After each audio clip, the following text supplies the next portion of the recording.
청취자 여러분을 위한 오늘의 심층 분석. 메리 셜리의 프랑켄슈타인입니다. 다들 그냥 무서운 괴물 이야기라고만 생각하시잖아요. 네, 맞아요. 그런데 사실 이 소설은 창조와 책임, 그리고 그 지독한 고독에 대한 거대한 질문이죠. 맞습니다.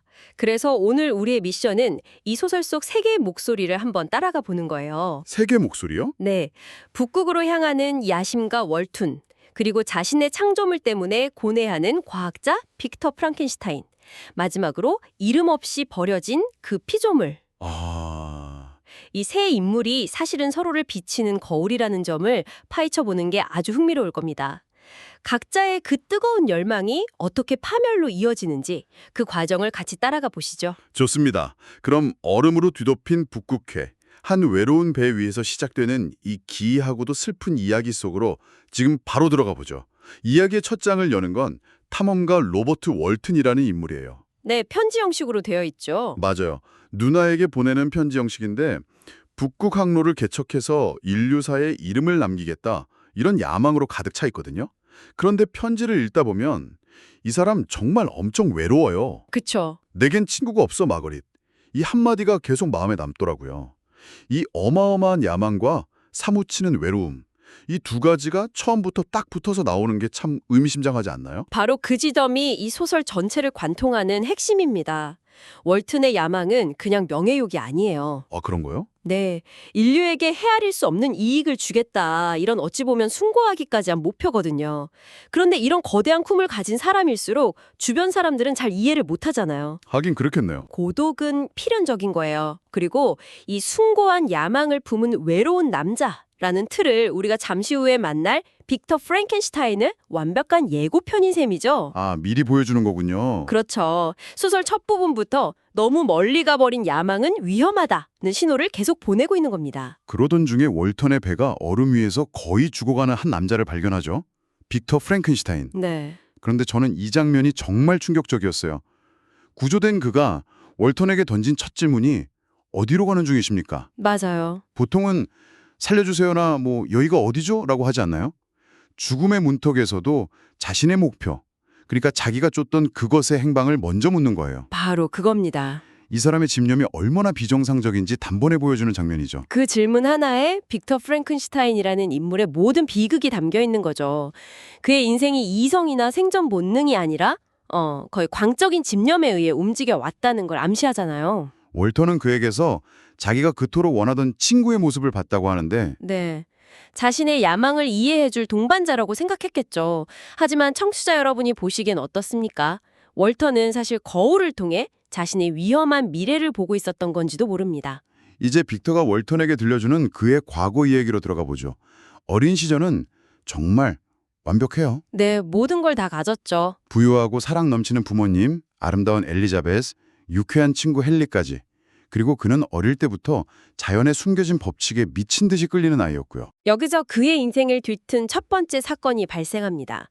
그가 낡은 연금술 서적에 빠져 있을 때 아버지가 그걸 보더니 그냥 슬픈 쓰레기라고 치부해버리죠. 아, 그냥 무시해버리는군요. 네, 만약에 아버지가 아들아, 그건 낡은 이론이고 현대과학은 이렇게 발전했단다 라고 차근차근 설명해줬다면 어땠을까요? 그랬자면 달라졌을 수도 있겠네요. 아버지의 이 무심한 무시가 오히려 빅터의 오기를 자극한 겁니다. 올바른 방향으로 이끌어주지 못한 재능, 제대로 된 멘토 없이 폭주하는 천재성의 위험을 보여주는 첫 번째 분기점이죠. 결국 대학에 간 빅터는 생명의 비밀을 파헤치겠다는 생각에 완전히 사로잡혀요. 2년 동안 가족도 친구도 다 잊고 시체 안치소나 도살장을 뒤지면서 연구에만 몰두하죠. 그렇죠. 그리고 마침내 어느 비오는 11월 밤에 생명을 창조해냅니다. 그런데 저는 이 부분이 항상 궁금했어요. 그토록 원하던 성공의 순간인데 그는 왜 피조물이 눈을 뜨자마자 숨막히는 공포와 혐오감에 질려서 도망쳐버린 걸까요? 네네. 단순히 못생겼다는 이유만으로는 너무 극단적인 반응이잖아요. 이건 실망이 아니라 거의 실존적인 공포에 가까워 보이는데 빅터는 대체 뭘 본 걸까요? 정확한 지적이십니다.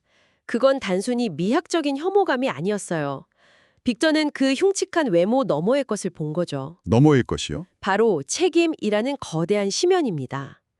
생명을 창조하는 데 성공한 순간 그는 더 이상 과학자가 아니라 아버지가 되어야만 했어요. 아, 자신이 세상에 내놓은 존재를 돌보고 가르치고 사랑해야 할 의무가 생긴 거죠. 그 어마어마한 무게를 깨닫는 순간 도망친 겁니다. 와. 과학자로서의 성공이 곧 부모로서의 실패가 되는 그런 역설적인 순간이죠. 격을 침범한 자기 자신의 오만함, 그리고 그로 인해 짊어져야 할 책임의 무게를 비추는 거울이었군요. 맞습니다. 그걸 마주할 용기가 없어서 자신의 창조물을 버린 게 아니라 사실은 자기 자신에게서 도망친 거네요. 바로 그겁니다. 이건 일종의 창조자의 자기 혐오라고 볼 수 있어요. 피조물을 버린 이 행위가 이후 벌어질 모든 비극의 씨앗, 즉 원죄가 되는 겁니다. 그 결과는 정말 끔찍하게 돌아옵니다. 어린 동생 윌리엄이 살해당하고 하녀 저스틴이 누명을 쓰고 처형당하죠. 네. 빅터는 진범이 자신의 피조물이라는 걸 알면서도 침묵해요. 자기 평판이 무너질까봐, 사람들이 자기를 미치광이로 볼까봐 두려워서요. 저는 이 지점에서 빅터에게 남아있던 모든 동정심이 사라졌어요. 이건 그냥 무책임 아니라 비겁함 아닌가요? 비겁함을 넘어선 자기 기만이죠. 그는 자기가 진실을 말해도 아무도 믿지 않을 거라고 합리화하지만 사실은 시도조차 하지 않잖아요. 맞아요. 이 비밀 때문에 그는 점점 더 고립되고 죄책감이라는 감옥에 스스로를 가두게 됩니다. 한 번의 유기가 어떻게 연쇄적인 비극을 낳고 한 사람의 영혼을 완전히 파괴하는지를 보여주는 대목입니다. 지금까지는 빅터의 입장에서만 이야기를 들었잖아요. 솔직히 자기 연민이 좀 심하다는 생각도 드는데 그렇죠. 이 소설이 정말 대단한 건 이 지점에서 완전히 판을 뒤집어 버린다는 겁니다. 우리가 괴물이라고만 생각했던 존재에게 마이크를 넘겨주죠. 그가 알프스 빙하 위에서 빅토와 마주쳐 처음 입을 열었을 때 가장 놀라웠던 점이 무엇이었나요? 단연 그 지성과 논리, 그리고 유창한 언어 구사력이죠. 맞아요. 너무 말을 잘해서 놀랬어요. 빅터는 그를 악마, 짐승이라고 불렀지만 그의 말은 그 어떤 인간보다도 설득력있고 처절합니다. 여기서 소설은 우리에게 질문을 던져요. 과연 누가 진짜 괴물인가? 라고요. 피조물의 이야기는 하나의 거대한 사고 실험이에요.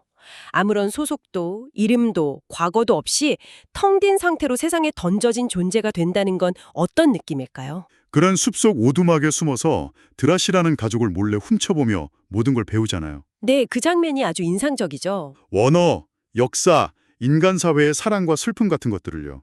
그런데 이 배움의 과정이 너무 슬퍼요. 알면 알수록 자기가 얼마나 이 세상과 동떨어진 존재인지를 깨닫게 되니까요. 그렇죠. 나는 누구였는가? 나는 무엇이었는가? 라고 절규하는 장면에서는 정말 가슴이 미어지더라고요. 그가 우연히 발견한 책 가방 이야기도 빼놓을 수 없죠. 특히 존 밀턴의 신라권은 그의 정체성을 형성하는 데 결정적인 역할을 합니다. 아, 그 유명한 책이요? 네, 자신을 창조주에게 사랑받는 아담에 빗대보지만 곧 자신은 친구도 이부도 없는 외톨이라는 걸 깨닫죠. 그래서 결국 자신을 신에게 반역하고 내쳐진 존재 사탄에게서 발견합니다. 신라권 얘기가 나왔으니 말인데 이게 단순히 자신을 아담과 사탄에 비유했다. 이걸 넘어선 의미가 있는 것 같아요. 그럼요. 아주 중요한 지점입니다. 19세기 낭만주의 시대에는 사탄을 단순한 악이 아니라 압제적인 권위에 저항하는 비극적 영웅으로 보는 시각이 있었어요. 아, 그랬군요. 피조물이 자신을 사탄에 겹쳐본다는 건 나는 너, 즉 빅터라는 신에게 버림받았지만 너의 부당함에 맞서겠다는 일종의 지적인 선언인 셈이죠. 이때부터 그는 단순한 괴물이 아니라 자신의 권리를 주장하는 지적인 반역자가 되는 겁니다. 그런 그에게 유일한 희망은 눈이 먼 드라시 할아버지였어요.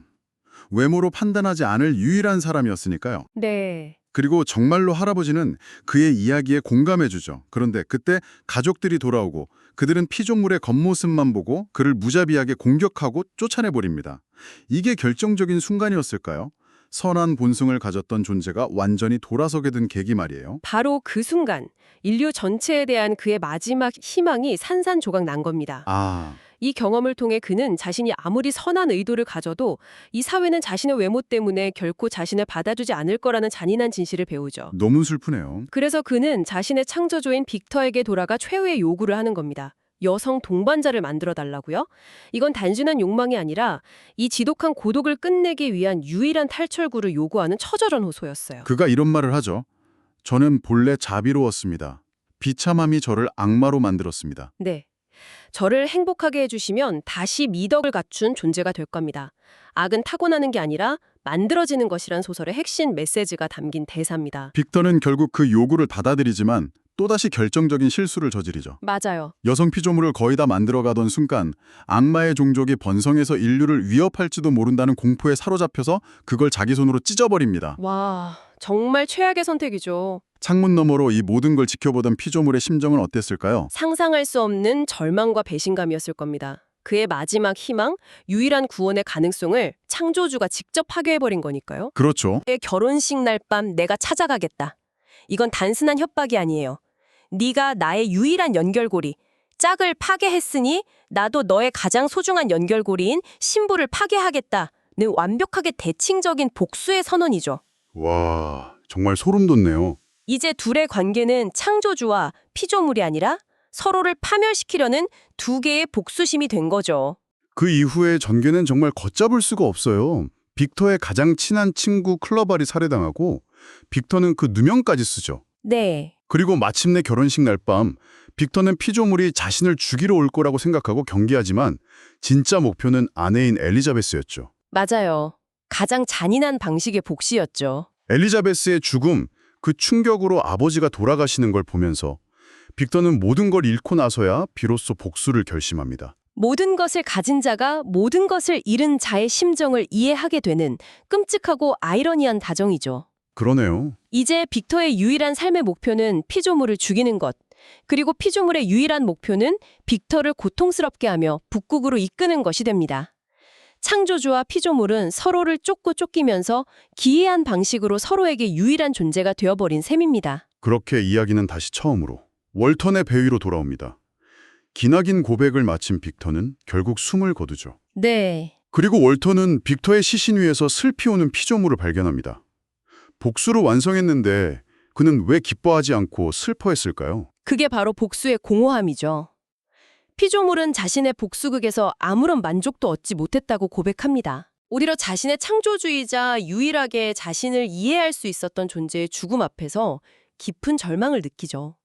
그는 자신이 선했지만 고통 때문에 타락한 천사가 악독한 악마가 되었다고 말합니다. 결국 이 모든 비극 속에서 승자는 아무도 없었던 거네요. 아무도 없었죠. 맞아요. 결국 월튼, 빅터, 피조물, 세 명 모두 각기 다른 형태의 욕망, 영광, 지식, 소속감에 사로잡혀 있었고 그 욕망의 끝에서 모두 파멸에 이르렀다는 점이 소름 돋게 다가오네요. 월튼만이 유일하게 파멸 직전에 멈춰서죠. 아, 맞다. 월튼은 돌아갔죠. 네, 선원들의 반란에 못 이겨 탐험을 포기하고 귀환을 결정하거든요. 그는 빅터와 피조물의 이야기를 통해 선을 넘는 야망의 위험성을 직접 목격하고 결국 인간적인 가치, 그러니까 동료애나 생존을 선택한 겁니다. 이 소설의 유일한 생존자이자 교훈을 얻은 인물이네요. 그렇죠. 피조물은 자신의 시신이 또 다른 과학자의 호기심을 자극하지 않도록 세상 끝에서 스스로 불타 사라지겠다며 어둠 속으로 떠나죠. 비극의 순환고리를 스스로 끊으려는 마지막 선택인 것 같아서 참 씁쓸했습니다. 네, 이렇게 이야기는 끝나지만 청취자 여러분께는 하나의 질문이 남는 것 같습니다. 인공지능부터 유전공학까지 우리는 지금도 수많은 새로운 피조물을 세상에 내놓고 있습니다. 오늘날의 우리는 우리가 만든 존재들에게 어떤 책임을 져야 할까요? 그리고 우리는 그들에게 무엇을 비치고 있을까요? 생각해 볼 문제입니다.